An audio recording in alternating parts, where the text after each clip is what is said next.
Bismillahirrahmanirrahim. Assalamualaikum warahmatullahi wabarakatuh. Perkenalkan, saya Abdul Muhammad Haki.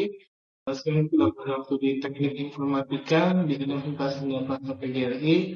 Pada kesempatan kali ini, saya akan mendeskripsikan salah satu mata kuliah yang saya ampuh, yaitu pengawasan citra. Mata kuliah ini memiliki peran krusial dalam membentuk profil lulusan program studi Teknik Informatika. Mata kuliah ini secara langsung dibebankan untuk mendukung 4 CPL program studi, yaitu CPL ketiga memiliki pengetahuan yang memadai terkait cara kerja sistem komputer di bidang pengolahan citra. Tentunya CPL keempat memiliki kompetensi untuk menganalisis persoalan komputing, ya. Dan CPL 5 menguasai konsep teoritis bidang pengetahuan ilmu komputer, ya tentunya adalah di bidang pengolahan citra. CPL 8 kemampuan mengimplementasi kebutuhan komputing dengan pertimbangan berbagai metode dan algoritma yang sesuai. Memastikan CPL tersebut dapat dicapai oleh mahasiswa, saya menurunkan beberapa CPMK, yaitu ada 10, ya, terdiri dari fasa fundamental, sub CPMK 1 dan 2, di mana mahasiswa dibekali dengan konsep dasar citra digital, proses terbentuknya citra, hingga bagaimana proses digitalisasi bersama elemen citra ke dalam sebuah file. CPMK kedua, fasa konseptual dan pengenalan tools.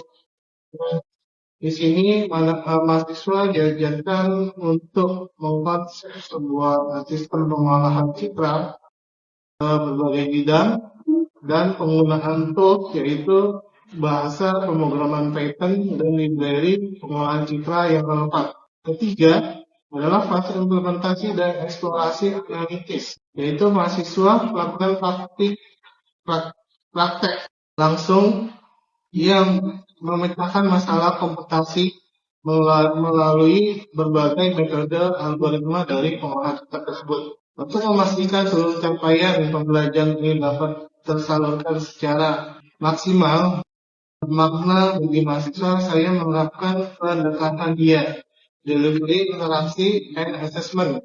Berikut adalah jabaran secara langsung dalam pembelajaran. Assalamualaikum warahmatullahi wabarakatuh. Waalaikumsalam.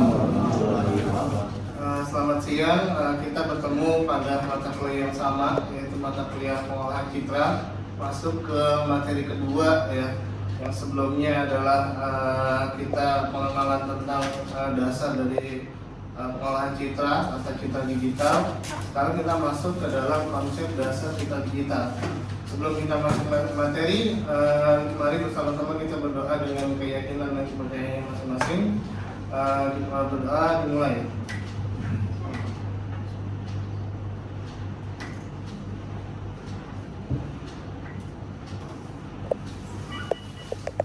Oke, sudah selesai. Kita masuk ke konsep dasar citra digital. Ya, kalau kalian mengenal tentang citra digital atau sebuah gambar yang dirubah ke dalam format digital, maka konsep ini adalah konsep dasarnya. Ya, di sini ada istilah picture is more than doesn't work. Yang kita ketahui dalam satu bingkai digital atau gambar atau image memiliki 1000 makna. Ya, contohnya kalau ada gambar ini, di dalam gambar ini terdiri dari berbagai informasi yang kita dapatkan. Ya, di situ ada warna gelap atau dasarnya itu bisa berupa bukit atau gambar gereja. Itu sebuah informasi atau bukan? Informasi. Ya. Jadi yang dimaksud tentang makna dari gambar mewakilkan dari 1000 kata adalah seperti itu. Jadi di suatu bingkai gambar memiliki banyak informasi yang kita bisa dapatkan. Ya, nanti di pertemuan berikutnya kita akan mempelajari bagaimana kita memisahkan sebuah objek dengan background, yang namanya adalah segmentasi, atau menarik informasi dari tepian sebuah image atau sebuah objek ya yang nanti namanya adalah deteksi objek, atau bisa juga kita menggunakan ekstraksi garis tepi atau edge deteksi ya. Oke, pengertian citra. Citra itu adalah bahasa Indonesia. Bisa diartikan gambar ya. Bisa diartikan apa? Selain gambar? Visual, benar ya. Oke, di sini ada representasi dari visual. Citra merupakan image lain yang berupa gambar komponen multimedia, bisa 2 matra, 2 dimensi atau 3 dimensi. Ya, bisa 3 dimensi kebanyakan objek 3 dimensi yang sering digunakan pada produsen untuk pemrograman visual animasi. Ya, 2 dimensi tentunya adalah untuk lukisan atau foto gambar 2 dimensi. Bisa dipahami sini? Sebelum kita lanjut. Oke, kita lanjut. Kaya informasi. Nah, yang kita sebutkan atau yang saya sebutkan tadi di awal, sebuah image atau citra memiliki informasi yang kaya akan pengetahuan atau kaya akan sebuah informasi ya. Contohnya adalah bentuk ya. Contohnya adalah bentuk objeknya yang ada di gambar tersebut, tentunya berapa banyak jumlah objek yang bisa kita ketahui pada gambar tersebut dan sebagainya. Ya. Oke, kita lanjut ke konsep komputer. Citra adalah representasi spasial dari objek fisik. Ya, citra adalah representasi spasial dari objek fisik yang direkam atau diambil dengan teknik tertentu. Contohnya adalah perubahan objek dari perubahan sinyal analog ke sinyal digital. Ya, yang awalnya dijepret pada suatu objek citra diambil dan dimasukkan ke dalam sebuah media penyimpanan. Di sini ada yang ditanyakan atau kita lanjut? Oke. Lanjut ya. Oke. Matriks citra digital. Mungkin Anda pernah mendengar yang namanya pixel. Ya.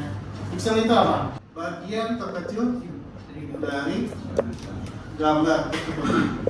Yang bentuknya adalah koordinat posisi titik pembentuk objek atau gambar atau warna tersebut. Pixel itu bagian terkecil atau bisa disebut adalah pixel elemen pixel ya. Oke, kita masuk ke nilai keaguan level ya. Di sini ada beberapa konsep matriks tentang citra. Pertama adalah koordinat matriks tersebut yang disebut dengan pixel. Berikutnya adalah nilai keaguan level. Ini dihitung dari nilai derajat keaguannya. Kalau kalian bermain Photoshop ya mungkin pernah mendengar nilai metrik dari 0. Ya, 0 itu adalah warna hitam ya, warna hitam. 255 itu warnanya cerah ya, terang. Nah, ini adalah komposisi dari pembentuk metrik citra digital. Yang pertama adalah pixelnya, kedua adalah nilai keaguan derajat keaguan pada objek kita sebut citra tersebut ya. Tentunya nanti dipengaruhi oleh beberapa nilai ya. Pertama adalah amplitude, terus kecerahan ya, terus warna dari derajat keaguannya masing-masing. Nanti derajat keaguan ini teknik ini akan kita gunakan di berbagai metode atau algoritma pengolahan citra berikutnya ya, yang sering digunakan untuk menghitung nilai derajat keaguan ya. Oke, kita masuk ke dalam sub berikutnya adalah model pembentukan citra. Bagaimana sebuah citra direpresentasikan secara matematika? Ya, untuk pengolahan citra ya tentunya karena kita teknik informatika, yang kita olah adalah nilai pembentuk citra tersebut atau bagaimana kita memanipulasi citra tersebut dengan metode matematika ya. Ya mungkin kalau di kafe pengolahan citranya menggunakan sebuah tools atau alat ya, contohnya untuk meninggikan nilai brightness ya, tinggal memasukin Photoshop, tinggal dirubah, kita tinggiin derajat brightnessnya, kecerahannya, gitu juga dengan kontras dan lain sebagainya. Nah, kalau kita di bidang teknik informatika, ini kita olah berada di balik layar atau di dalam algoritmanya, matematikanya. Bagaimana kita merubah citra berwarna ke grayscale, itu ada rumus matematikanya ya. Terus bagaimana kita meningkatkan nilai brightness, nah itu ada rumus matematika tersendiri. Nah, rumus ini yang kita akan pelajari selanjutnya ya. Ini akan menjadi sebuah pembelajaran secara algoritmik juga nantinya ya, dari matematika dirubah ke sebuah algoritma yang nantinya diimplementasikan ke dalam sebuah hasil pemrograman ya, yang akan kita pelajari nanti menggunakan bahasa pemrograman. Di sini ada pertanyaan sebelum kita masuk. Oke, ini adalah rumus matematika yang dinyatakan dengan intensitas cahaya. F itu adalah function x, y. Ada yang bisa x, y itu koordinat apa? Ya, baris dan kolom. Ya, karena nanti yang akan dimanipulasi adalah koordinat pixel.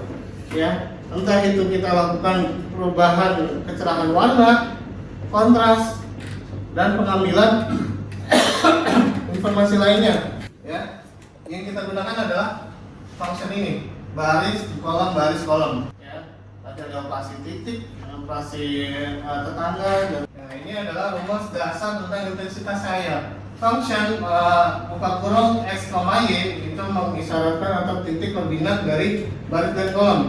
I adalah iluminasi. Ya, ini adalah penyinaran dari matahari, lampu dan sebagainya. Ya. Kalau R adalah reflektansi. Ya. Ini adalah bagaimana sebuah warna menyerap dari apa tadi?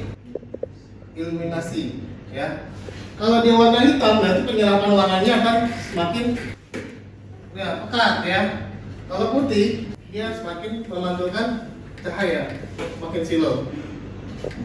Oke, kelompokan citra pertama adalah citra diam ya, citra yang tidak bergerak atau bisa disebut juga objek diam. Contohnya gambar, foto, benar, ya. Terus objek bergerak atau moving image, contohnya video, bisa video game ya, bisa video lainnya yang dihitung frame per second ya. Itu tumbukan image dijadikan satu sehingga terlihat bergerak ya. Oke, terus ini ada pertanyaan.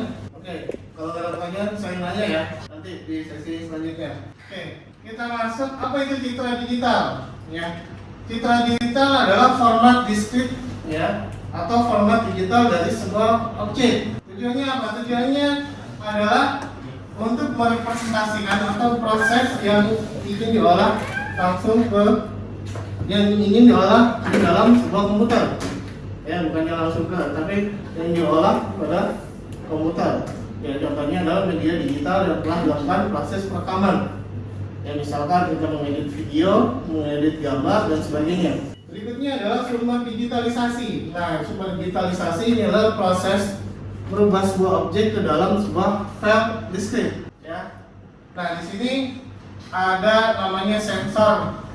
Nah, sensor ini berguna untuk menangkap sebuah objek untuk dilakukan proses perekaman dengan merubah sinyal analog ke sinyal digital ya. Biasanya merubah sudut dari kurvanya, bukan kurva ya, namanya dia apa namanya? Kurva benar ya. Kurva dari kartesian berubah ke kurva apa? Digital ya. Yang tadinya begini ya, diubah dibalik dari koordinat pixel ya. Nah, ini adalah sensor yang digunakan untuk menangkap sebuah objek ya. Kalau kalian membeli HP, di situ ada berapa besar dari apa namanya? Sensor kameranya, pixelnya. Ya, misalnya dia cuma CMOS nih. 5 megapiksel yang kita adu dengan sensor yang lebih tinggi lagi ya, contohnya punya Leica dan kawan-kawannya ya, yang high end atau namanya flagship ya.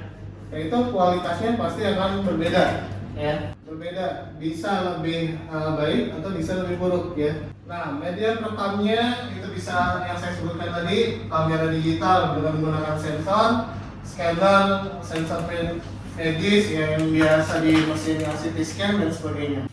Nah, proses digitalisasi citra di sini ada namanya proses pencuplikan spasial, mengambil namanya kotak atau titik pixel yang berada di garis 2 dimensi. Nah, ini contohnya adalah sampling berkaitan dengan resolusi spasial, banyak pixel. Nah, oke, di sini misalkan ada gambar dengan pixel yang lebih besar, misalnya 4K ya, dengan gambar yang satunya 2K, mana yang lebih tajam?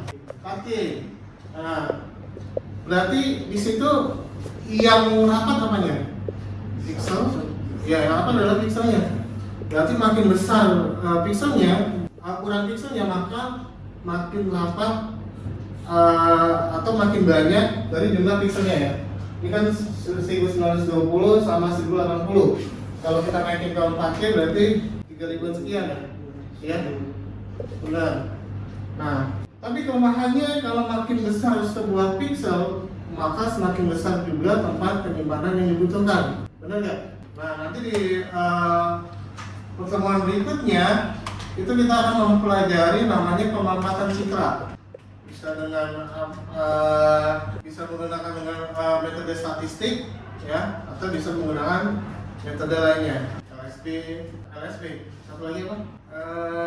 Ya, ntar kita bahas di pertemuan berikutnya. Berikutnya adalah kuantisasi digitalisasi altitudo. Nah, ini adalah proses memetakan nilai intensitas cahaya pada sebuah objek citranya. Ya, nah itu resolusinya dalam kecerahan, ya, dalam bentuk bit. Misalkan warna berapa bit? 32 bit, ya 24 sampai 32 bit, benar nggak? Ya, kalau color biasa itu 256 color ya, benar nggak? Ada yang sering ngedit di Photoshop kan? Nah, yang dipengaruhi adalah kuantisasi digital altitudo. Oke, ada 8 untuk derajat gabungan, ada 24 bit dan sebagainya. Nah, sama titiknya 0 sampai dengan 256. Tapi nilai parameter yang 0 sampai dengan 255. Ya. Oke, jadi ada beberapa bidang yang menggunakan citra sebagai objek untuk dimanipulasi. Ya. Pertama yaitu grafik komputer atau komputer grafik. Kedua adalah pengenalan pola, dan yang ketiga adalah pengolahan citra digital. Nah, kita akan berfokus pada pengolahan citra digital. Ya, dua ini nanti kita akan mengetahui perbedaan antara ketiga metode atau pembelajaran yang menggunakan citra sebagai objek manipulasi. Ya, komputer, pengenalan pola, dan nah, kita lihat di sebelah kanan itu apa? Eko ini digambar dengan menggunakan aplikasi untuk menggambar sebuah objek. Ya, mungkin pernah melihat apa namanya AutoCAD, pernah dengar ya? Kalau dia menggambarkan objek, berarti yang dibangun adalah garis koordinat pembentuk objek tersebut. Benar kan? Ya. Nah, ini adalah komputer grafik. Nah, kita lihat di situ di teko ini. Ini kan ada garis-garis koordinat yang membentuk sebuah teko. Ya. Ini adalah tujuan dari grafik komputer, menggambar sebuah objek ya. Berikutnya adalah pengenalan pola atau analisis pengenalan pola. Ya, kalau secara garis besar, ya pengenalan pola ini adalah mengenali biometrik yang ada pada contohnya ya, yang ada pada tubuh manusia. Namanya mesin persensi ya. Kita scan pertama kali yang dilakukan untuk mengenali pola tersebut berarti adalah menarik informasi dari pola wajah kita jadikan sebagai database. Terus sidik jari dan sebagainya. Nah, ini adalah pengenalan pola metode pengenalan pola yang sering dilakukan. Nah, itu adalah salah satu pengetahuan atau metode yang sering digunakan untuk memanipulasi gambar ya. Oke. Nah, ini adalah tujuan kita mempelajari pengolahan citra. Pertama, bagaimana kita memanipulasi citra sebagai citra inputan, dan nanti ada citra outputan yang tentunya secara matematis dan secara algoritma. Ya. Kalau di visual di kafe dengan cara teknik visual juga ya. Nah, yang kita pelajari nanti bagaimana kita mengolah sebuah image atau citra secara algoritma dengan menggunakan matematika dengan algoritma. Nanti akan kita pelajari algoritmanya. Bahasa pemrograman yang kita gunakan adalah Python. Mungkin akan mendengar OpenCV ya sebagai library yang sering digunakan di pengolahan citra atau computer vision. Oke. Berikutnya adalah untuk manusia. Terkadang citra perlu diolah untuk dapat dilihat oleh manusia. Contohnya apa? Contohnya adalah scan dari CT scan. Kalau si dokter ini ingin mengambil informasi atau mengetahui informasi dari pasien, bisa nggak si dokter ini melihat penyakitnya langsung ke dalam paru-paru? Nggak bisa. Bisa dengan cara CT scan, ya, sehingga si manusia dapat mengerti atau dapat memahami yang ada pada organ manusia tersebut. Contohnya kalau di CT scan, ya. Oke, kita masuk ke untuk mesin. Sering bertindak sebagai processing, ya, agar mesin lebih mudah mengekstrak data atau informasi. Ya, contohnya pernah mendengar mesin pendeteksi umur daun, pernah dengar nggak? Atau mesin-mesin canggih lainnya yang sering digunakan dengan metode pengolahan citra adalah mesin panen, ya. Nah, mesin panen ini akan mengidentifikasi syarat-syarat apa saja yang harus terpenuhi kalau buah tersebut dapat dipanen. Ya, contohnya apa? Pertama adalah warna, ya. Kedua adalah ukuran, ya. Ketiga adalah tekstur, ya. Mungkin kalau manusia dapat memahami langsung tanpa mengekstrak informasi, tanpa melakukan pengolahan, ya, melihat langsung. Nah, kalau di sistem pemrosesan dia harus melakukan pengolahan atau pemrosesan. Dia akan mengekstrak informasi tersebut untuk dijadikan sebagai database atau data training. Ya, kalau kalian pernah mendengar data training, data testing, nah itu masuk ke dalam pemrosesan.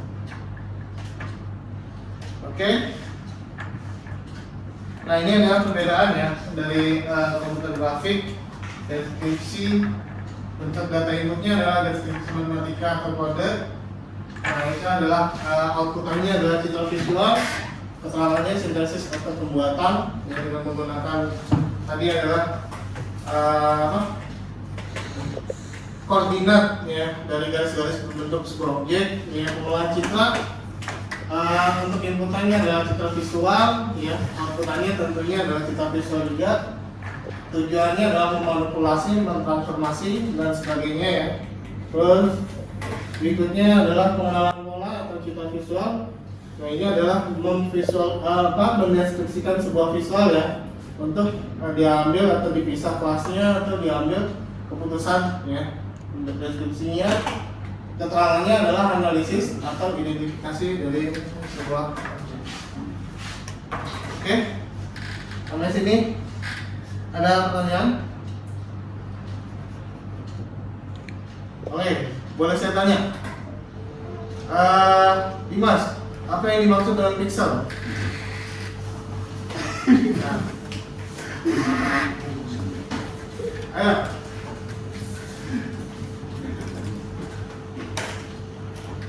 Elemen dasar atau titik terkecil pembentuk gambar, Pak. Oke, benar. Ya. Oke. Pak Akbar, untuk citra itu dibagi dua, citra diam dan citra bergerak. Nah, contohnya apa tuh? Citra diam apa? Citra bergerak itu apa? Citra diam itu, Pak, contohnya sebuah gambar foto. Terus? Yang citra bergerak, contohnya itu sebuah video atau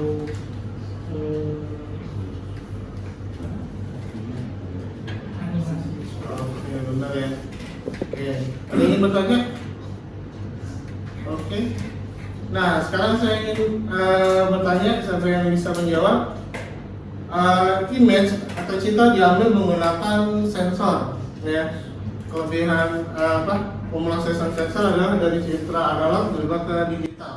Untuk mempengaruhi pixelnya, apakah dipengaruhi oleh besaran dari sensornya? Ada bisa menjawab? Misalkan sensor yang 15 Mbps, yang satunya 13 Mbps megapiksel, ya. 5 MP megapiksel dengan 10 megapiksel. mana yang lebih bagus gambarnya pada saat dilakukan rekaman gambar citra? 5 megapiksel dengan 10 megapiksel. 10 megapiksel, benar ya. Oke.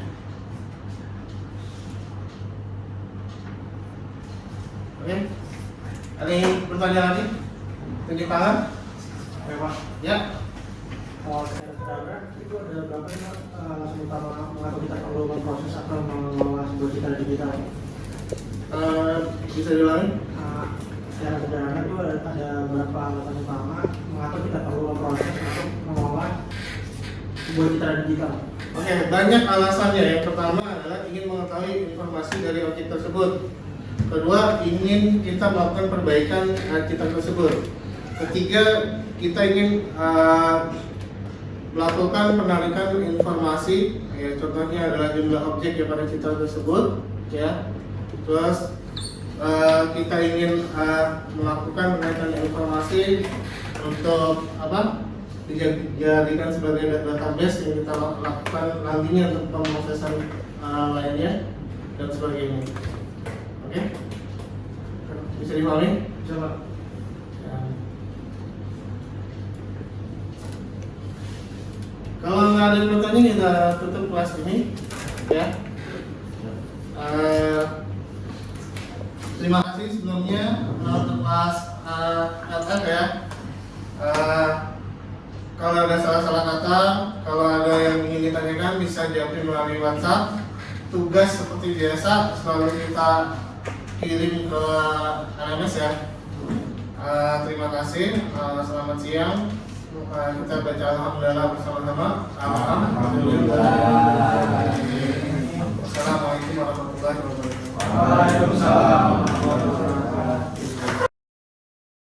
Demikian diberikan proses pembelajaran pada mata kuliah pengolahan citra yang saya ampu. Melalui tayangan tadi, saya menerapkan metode DIA, delivery, interaksi, dan assessment yang diimplementasikan pembelajaran yang telah.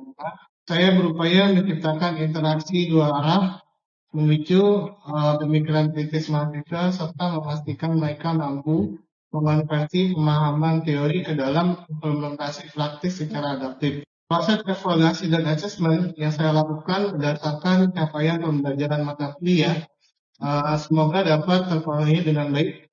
Besar harapan saya, seluruh rangkaian metode, strategi, dan rancangan pembelajaran yang telah saya paparkan ini dapat mendukung pencapaian profil lulusan Universitas Indonesia PGRI yang andal, kompeten, serta siap berkontribusi secara profesional di dunia industri, khususnya di dalam bidang ilmu komputer dan teknik informatika. Sebagai penutup, saya mengucapkan terima kasih yang sebesar-besarnya pada Bapak Ibu asesor atas waktu perhatian serta penilaian objektif yang diberikan terhadap dokumen PDD UKTPT saya ini. Mohon maaf yang sebesar-besarnya apabila terdapat kekurangan dalam penyampaian saya. Akhir kata, wassalamualaikum warahmatullahi wabarakatuh. Salam sejahtera dan sukses selalu untuk kita semua.